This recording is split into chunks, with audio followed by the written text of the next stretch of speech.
Hey guys, how's it going? Been a little bit since I've done anything on the truck. As you guys have seen, I've been throwing up a lot of the Monster Jam videos. As I said before, I went to the Monster Jam up in St. Louis on Saturday. Definitely had a great time, so I've been throwing up the videos of all the performances and the freestyle runs and everything up there. But recently I've been having a lot of questions, specific detail questions about the old BADZ71 over here. So I decided why not go ahead and make a video and kind of do an in-depth review on the stuff that I've done to the truck. I've realized I've never really done that, so that's where I get people asking questions on, where did the bumper come from, where did the mirrors come from, what all that stuff come from, and how I've done it. I've posted separate videos before as I've done the mods, but I've never really done anything in extreme detail. So with that being said, let's go ahead and get started and do a little in-depth review on the stuff that I've done to this truck. That way I can clear up some questions and hopefully get some answers going. So let's go. Okay, let's go ahead and start from the front and work our way back. Recent question I got, I don't remember if it was on my Instagram or if it was on one of my YouTube videos, was about my grill. The question was, where do you go to get a new nice looking grill like that for your truck? Well, the answer to that, really, the real answer to that's LMC or a scrapyard or maybe eBay or Amazon or something like that. But my answer is that this is my original factory grill. As you guys have seen before in my videos, this is just my chrome grill that I've plasti dipped white. It's been plasti dipped for about, I'd say, half a year now, and it hasn't had any trouble, so I plasti dipped that white with just the regular white and the glossifier over that. So that's what makes it, kind of match and really look good on the truck. So the grill is a factory grill. The inserts are billet inserts that I had purchased separately, and they just bolt on to to the stock factory grill. Sorry about the shadow; it's just kind of in the wrong spot. Bumper. As you guys have seen, you see my bumper build videos. The bumper is actually off of a 2001, I think 2000 or 2001 Z71 Tahoe Limited. So back when this body style was around and brand new, they had the Tahoe Limited Z71 edition. It was pretty much the final, ending of that body style for the Tahoe. And it came with this bumper that had these two little intake holes in it, which is exactly what the diesel bumper had for the 6.5 liter diesel pickup trucks. That way, the air can go into here and cool down that hot radiator, and I guess it gets hot in those 6.5s. I'm not really too sure, but what happened was I took that, filled in the holes, because it come with a brush guard that was already mounted to the front of the truck, or to the front of the bumper rather, and filled in those holes, smoothed it over, cut a hole out for that light bar, and then painted it white. So that's off of a Z71 Limited Tahoe, or you can get them off of a diesel pickup truck. So that's not stock to mine, but it is still a stock bumper. A receiver hitch in the front, obviously an addition to it. The front valance it came with. Headlights. Get a lot of questions about these headlights. I kind of go back and forth on them myself as far as whether I like them or not.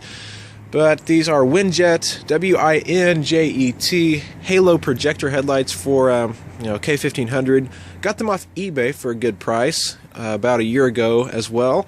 And they've really held up for me. I have my HIDs, my 8000K HIDs installed into the projector, and everything works great just as it did before.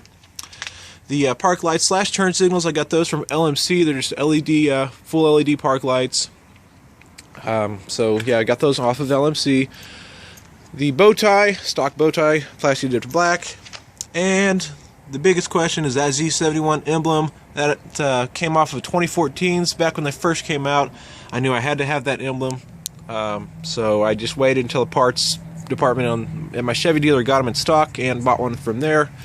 Fabbed up a bracket and put it on that billet grill in the same location as the new trucks they would have. Side markers, they're just a smoked amber lens. You can get those off eBay. Oh, what do we got next? Ooh, can't forget the major part, the hood. The hood is a Ram Air 2-inch cal induction hood. You can find them on LMC, you can find them on eBay. But yeah, it's just a 2-inch cal induction hood with the Ram Air look. The cal induction part is functional, the Ram Air portion is not. That's just for the show. custom decals made for the side of the hood from my local decal shop. Bushwhacker extended fender flares. Not cheap fender flares at all, but they're the only ones that were made for the step side trucks, so they've been on there forever. Wheels are American Eagle alloys, series 589s back then, series 058 right now. So these things have been on the truck for as long as I can remember. The tow mirrors, another huge question. I've actually got the question at a gas station the other day. The tow mirrors, the guy was like, he told me, hey, I haven't seen a truck with those tow mirrors in that body style. Nope, it's not common around here. You can get these off eBay, you can get them off LMC.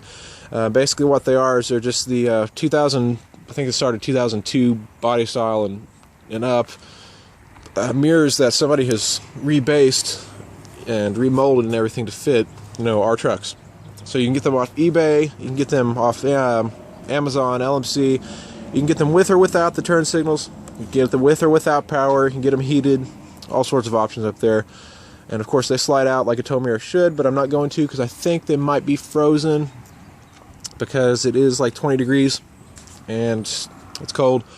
So yeah, that's why there's all ice and salt and nastiness all over this thing. Silverado badging came off of a brand new Silverado. I just plasticked them black. Same with the GM badge, came off the new trucks back when they did that in 2007.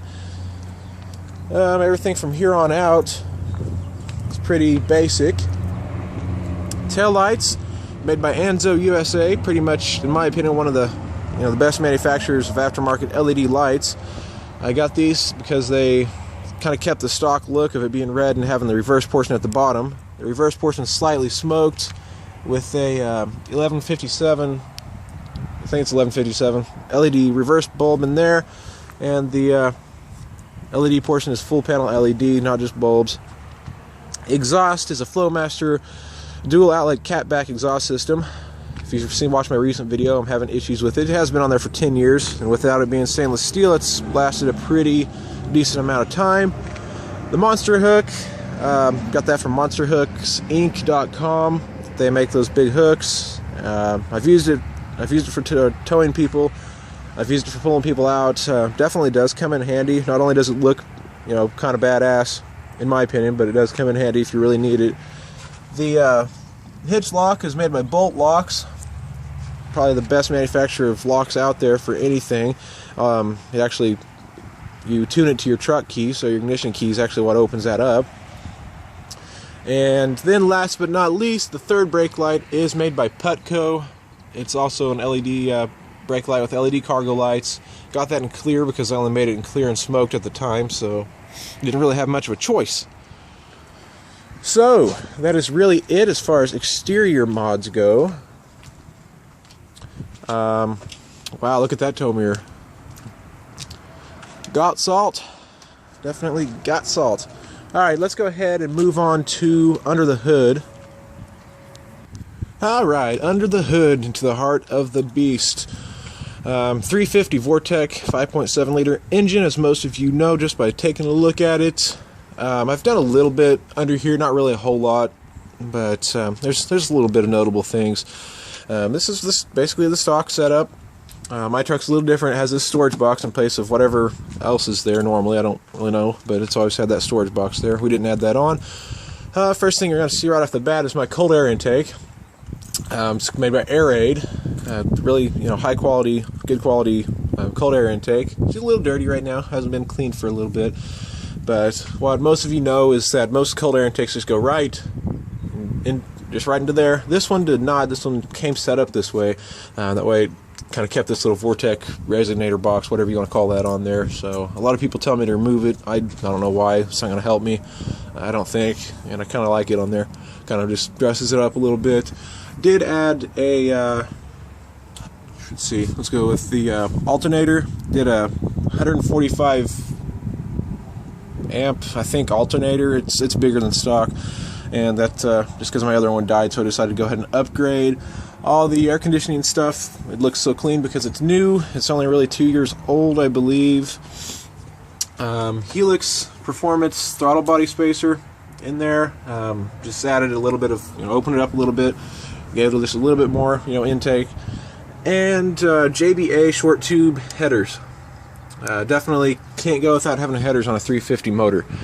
That's just my opinion, but definitely have to have headers. But yeah, headers have been on there for a long time. Those aren't cheap headers either. Look up JBA, they make some really nice stuff. But yeah, not really a whole lot, like I said, not yet, but hopefully more to come here in the future. As far as the inside of the truck, nothing interior wise. I just like to keep it simple. Put a new head unit, and it's got Sony Explode speakers in the doors and in the back. It also has a Sony Explode amp down there and two 6-inch speakers under the back seat. Really nothing major, like I said, but I'm working on it, getting there. Anyway, that's it. That wraps it up for what I've done, really. Like I said, it's not a whole lot, but sometimes less is more. In the case of the way the truck looks, performance-wise, I would love to do so much more, but that's money, a lot of money. Hopefully, I might see something within the next year. I don't know, but we'll see. Anyhow, guys, as always, if you have any questions at all, feel free to send me a message, leave a comment on this video.